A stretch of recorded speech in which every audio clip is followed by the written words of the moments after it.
बिस्मिल्लाहिर्रहमानिर्रहीम। अस्सलाम वालेकुम स्टूडेंट्स। आज का हमारा टॉपिक है, बेसिकली हमने पढ़ना है कंपोनेंट्स ऑफ कोऑर्डिनेटेड एक्शन के बारे में। लेकिन उससे पहले ये देखें types of coordination and control के बारे में हमने इंट्रोडक्शन पढ़ लिया था। अब कोऑर्डिनेशन जो है वो दो टाइप्स की होती है, एक है नर्वस कोऑर्डिनेशन, दूसरी है chemical coordination. Nervous coordination is related to nervous system, मतलब नर्वस सिस्टम कहते हैं ब्रेन, स्पाइनल कॉर्ड, जो कि हमारे स्पाइनल कॉर्ड जो हमारे रीढ़ की हड्डी में होता है, बैकबोन में होता है, जो कि हमारे ब्रेन के साथ कनेक्टेड है, जिसे उर्दू में हराम मगज़ कहा जाता है। तो ये ब्रेन और स्पाइनल कॉर्ड और इनमें से निकलने वाली जो वायर्स हैं, वायर का मतलब यहाँ पर नर्व्स हैं, जो कि ब्रेन तक मैसेज लेकर जाती हैं और ब्रेन से मैसेज दूसरे बॉडी पार्ट्स तक लेकर जाती हैं। तो उन वायर्स को हम नर्व्स कहते हैं, नर्व्स। ठीक है।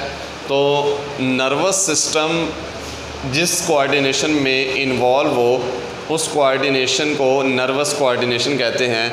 और जिसमें केमिकल्स इन्वॉल्व हों, जैसा कि हार्मोन्स हैं जो हमारे ग्लैंड से रिलीज़ होते हैं, जैसा कि पैंक्रियास से रिलीज़ होने वाली इंसुलिन एक प्रोटीन है जो कि बेसिकली एक हार्मोन है। मतलब इंसुलिन जो पैंक्रियास से रिलीज़ होती है वो एक केमिकल है और वो हार्मोन है। अब इंसुलिन का फंक्शन है कि उसने ग्लूकोज़ लेवल को कम करना है, ब्लड के अंदर ब्लड ग्लूकोज़ लेवल को कम करना है। तो ये देखें, ये इस तरह भी कोऑर्डिनेशन होती है एक ग्लैंड के ज़रिए कि ग्लैंड अपने सिक्रीशन रिलीज़ करता है और वो दूसरे बॉडी पार्ट तक अपना पैगाम पहुंचाता है, अपना मैसेज पहुंचाता है। तो मैसेज के ज़रिए ही कोऑर्डिनेशन होती है। तो देखिए, अगर तो केमिकल्स या हार्मोन्स, केमिकल का नाम है हार्मोन्स और ये ग्लैंड से रिलीज़ होते हैं। ग्लैंड उस स्ट्रक्चर का नाम है जहाँ से हार्मोन्स रिलीज़ होते हैं। ठीक है। स्ट्रक्चर का नाम क्या है? मतलब ग्लैंड कोई भी सेल हो सकता है, कोई टिश्यू हो सकता है या फिर ऑर्गन हो सकता है। ग्लैंड ऐसे सेल भी हो सकता है, टिश्यू भी हो सकता है और ऑर्गन भी हो सकता है। आप जानते हैं कि सेल मिलकर टिश्यूज़ बनाते हैं, टिश्यू मिलकर ऑर्गन बनाते हैं। तो ऑर्गन भी हो सकता है, टिश्यू भी हो सकता है, सेल भी हो सकता है। और ऐसा सेल या ऐसा टिश्यू या ऐसा ऑर्गन जिसके ज़रिए जो कि हार्मोन रिलीज़ करे, जो केमिकल रिलीज़ करे, उसे हम ग्लैंड कहते हैं। ठीक है। ग्लैंड ही हार्मोन्स को रिलीज़ करते हैं। ठीक है।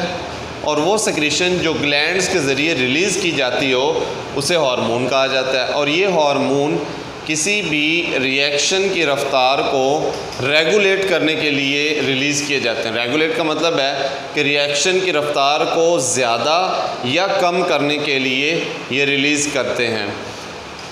हार्मोन्स रिलीज़ किए जाते हैं ग्लैंड के ज़रिए। ठीक है।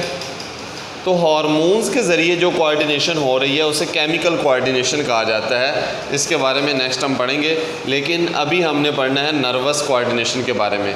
अब ये देखें, components of coordinated action. Components क्या हैं? यहाँ पर 5 कंपोनेंट्स हैं। स्टिमुलस है, रिसेप्टर्स हैं, कोऑर्डिनेटर्स हैं और इफ़ेक्टर्स हैं और रिस्पॉन्स है। ये 5 कंपोनेंट्स हैं कोऑर्डिनेटेड एक्शन के बारे में। और ये लॉन्ग क्वेश्चन भी आता है और सेपरेटली शॉर्ट क्वेश्चन भी आते हैं। डिफाइन स्टिमुलस, स्टिमुलस के बारे में आपने डिफ़ाइन करना है और 7 एग्जांपल देनी है। तो ये सिर्फ शॉर्ट क्वेश्चन होगा। अगर रिसेप्टर का कहा जाए डिफाइन रिसेप्टर्स, तो इसे डिफ़ाइन करना है और 7 एग्जांपल देनी है। तो सेपरेटली ये 5 शॉर्ट क्वेश्चन भी आ जाते हैं। और अगर लॉन्ग क्वेश्चन आए तो कहा जाता है right a detail note on components of coordinated action. तो आपने इनके बारे में, सब के बारे में फिर एक्सप्लेन करना है। एक बात याद रखें कि जब भी शॉर्ट क्वेश्चन आए डिफ़ाइन करने के लिए कहा जाए तो आपने लाजमी 7 एग्जांपल देनी है। अगरचे एग्जांपल के बारे में ना पूछा जाए, लेकिन फिर भी एग्जांपल 7 मेंशन करनी है। कुछ क्वेश्चन ऐसे होते हैं कि उनके साथ एग्जांपल नहीं होती, लेकिन आपने उसके साथ कोई ना कोई, फॉर एग्जांपल इक्वेशन होती है, जैसे फोटोसिंथेसिस की डेफिनेशन पूछी जाए तो साथ आपने इक्वेशन देनी है। रेस्पिरेशन की डेफिनेशन पूछी जाए तो साथ आपने इक्वेशन देनी है। फॉर एग्जांपल किसी ऐसे क्वेश्चन, कोई ऐसा क्वेश्चन आपको मिल गया है जिसकी डेफिनेशन है लेकिन साथ एग्जांपल नहीं है और साथ इक्वेशन भी नहीं है, तो आपने डेफिनेशन के साथ कोई ना कोई एक्स्ट्रा डाटा ज़रूर ऐड करना है ताकि आपका हाफ नंबर या एक नंबर ना कटे, क्योंकि सिर्फ डेफिनेशन के फुल 2 मार्क्स नहीं मिलते। तो ये देखें, स्टिमुलस के बारे में डिस्कस करते हैं। स्टिमुलस कहते हैं चेंज को। किसे कहते हैं? चेंज को। कोई भी एनवायरनमेंट के अंदर चेंज आती है उसे स्टिमुलस कहते हैं। इस चेंज को हमारे बॉडी पार्ट्स डिटेक्ट करते हैं, पता चलाते हैं कि ये क्या चेंज है। तो वो बॉडी पार्ट, वो टिश्यू, वो ऑर्गन जो कि हमारी बॉडी के अंदर मौजूद है और वो पता चला रहा है कि हमारे एनवायरनमेंट के अंदर क्या चेंज आई है, इसको डिटेक्ट करने वाले ऑर्गन या टिश्यूज़ को कहा जाता है रिसेप्टर्स। तो ये स्टिमुलस का पता चलाते हैं। फॉर एग्ज़ाम्पल जो आइज़ हैं, इसमें एग्ज़ाम्पल आ जाती है आई की। आइज़ जो हैं वो पता चलाती हैं लाइट के बारे में। फॉर एग्ज़ाम्पल यहाँ पर आप बटन ऑफ़ कर दें तो लाइट चली जाएगी या बंद हो जाएगी। जब आप स्विच ऑफ करते हैं तो पंखा बंद हो जाता है, ठीक है, या लाइट बंद हो जाती है। अब लाइट का बंद होना फ़ौरन आपको पता चल जाएगा, किसके ज़रिए? आँख के ज़रिए, कि आँख हमें बताएगी कि लाइट बंद हो गई है, आँख हमें बताएगी कि लाइट जल गई है। फॉर एग्ज़ाम्पल एक नाबीना आदमी है, लाइट जली हुई हो या बंद हो उसे नहीं पता चलेगा, क्योंकि उसका वो रिसेप्टर जो लाइट को डिटेक्ट कर रहा है वो इनएक्टिव हो चुका है या नॉन फंक्शनल हो चुका है, ठीक है।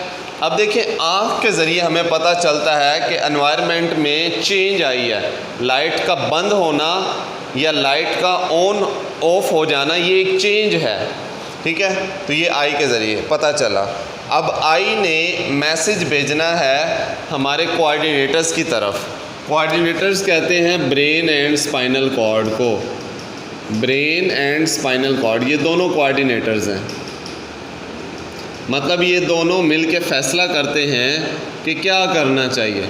अब ये देखिए, हमारी जब स्विच ऑफ हुआ, फॉर एग्ज़ाम्पल किसी बच्चे ने स्विच ऑफ कर दिया, आप लिख रहे थे, होमवर्क कर रहे थे, तो कोई बच्चा आया बाहर से, उसने बटन स्विच ऑफ कर दिया और लाइट बंद हो गई। अब ये देखिए, जैसे ही लाइट बंद हुई ये चेंज आई। पहले स्विच ऑफ हो जाना, लाइट का बंद हो जाना, ये चेंज है, ये स्टिमुलस है। आपकी आई ने इसे डिटेक्ट किया और उसने नर्व्स के ज़रिए, सेंसरी नर्व्स के ज़रिए ब्रेन या स्पाइनल कॉर्ड दोनों को मैसेज भेजा। इन्होंने सोचा कि क्या करना चाहिए। इन्होंने फिर आपके इफ़ेक्टर्स को, मसल्स को पैगाम भेजा कि वो कॉन्ट्रैक्ट या रिलैक्स हों।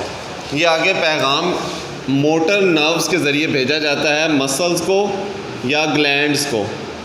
मसल्स भी हो सकते हैं या ग्लैंड्स हो सकते हैं। अगर मसल को मैसेज भेजा जाए तो मसल्स कॉन्ट्रैक्ट या रिलैक्स करते हैं। ग्लैंड को मैसेज भेजा जाए तो वो हार्मोन्स रिलीज़ करते हैं, अपनी सेक्रेशन रिलीज़ करते हैं। अभी हमने बात की कि ग्लैंड उस स्ट्रक्चर को, उस सेल, टिश्यू या ऑर्गन को कहा जाता है जो कि हार्मोन्स को रिलीज़ करता है। तो देखिए, मसल्स को, आपके टांगों के मसल्स और हाथों के मसल्स को मैसेज भेजा गया कि उठ के जाएं बोर्ड के पास, इलेक्ट्रिक बोर्ड के पास, और बटन को स्विच ऑन करें, ठीक है। तो फिर आप गए वहाँ पर और आपने स्विच ऑन किया तो लाइट जल गई, मतलब बल्ब जल गया।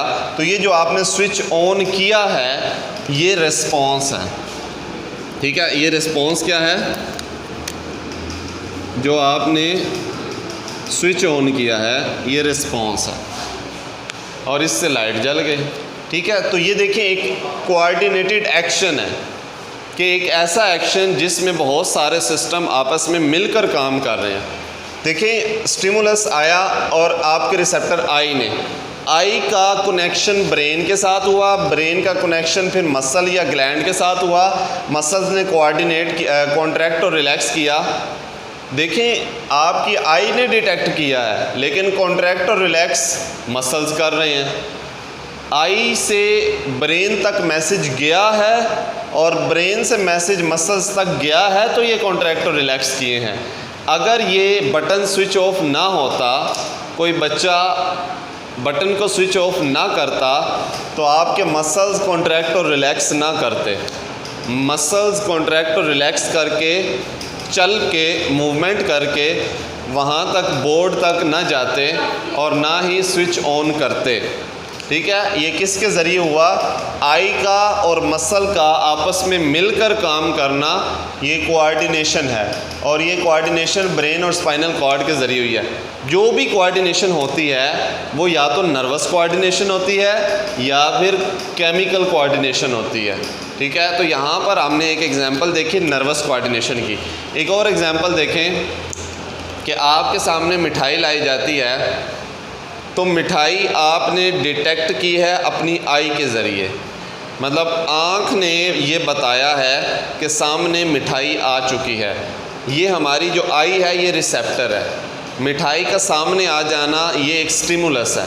पहले मिठाई आपके सामने नहीं थी, जब आई तो ये एक स्टिमुलस, एक चेंज आ गई। ना होने से होना, मिठाई के ना होने से मिठाई का होना, ये एक चेंज है।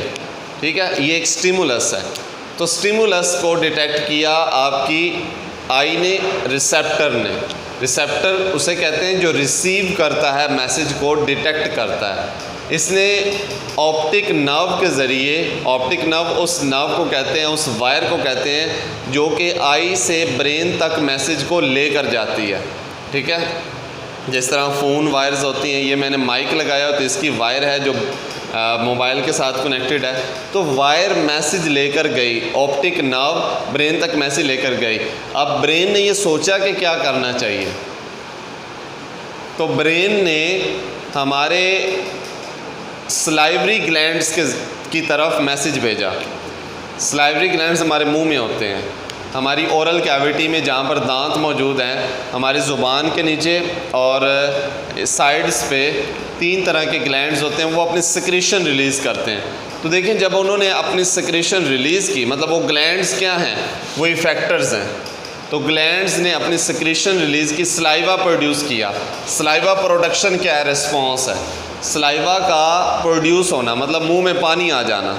तो मिठाई को देखकर मुंह में पानी आ जाना, देखा आँख ने है, सोचा दिमाग ने है, इफेक्टर्स को मैसेज गया है जो सलाइवरी ग्लैंड्स हैं, और सलाइवरी ग्लैंड्स ने जो सिक्रेशन रिलीज़ किया वो एक रिस्पॉन्स है। तो ये देखें, आँख का और सलाइवरी ग्लैंड्स का आपस में कोऑर्डिनेशन है ब्रेन के ज़रिए, दरमियान में ब्रेन भी है, तो ये कोऑर्डिनेटेड एक्शन है। अभी देखें, हम यूँ समझते हैं कि मिठाई सामने आई और मुंह में पानी आ गया तो ये एक ऑटोमेटिक प्रोसेस है, बल्कि नहीं, असल में आपकी आँख ने मिठाई का सामने आ जाना स्टिमुलस, आपकी आँख का देखना, आपकी आँख का मिठाई को रिसीव करना, ये रिसेप्टर्स का काम है। ठीक है, तो आई एक रिसेप्टर, उसने ब्रेन को मैसेज भेजा, ब्रेन कोऑर्डिनेटर है। ब्रेन ने फिर सलाइवरी ग्लैंड्स को मैसेज भेजा, सलाइवरी ग्लैंड्स इफेक्टर्स हैं, और सलाइवरी ग्लैंड्स ने सिक्रीशन रिलीज़ की। सिक्रीशन का रिलीज़ करना, सलाइवा प्रोड्यूस करना, दैट इज़ रिस्पॉन्स। तो ये 5 कंपोनेंट्स हैं कोऑर्डिनेटेड एक्शन के। अच्छी तरह से इनको याद कर लेना है। आज के लिए इतना ही काफ़ी, बाकी इंशाल्लाह नेक्स्ट टाइम। अल्लाह हाफ़िज़।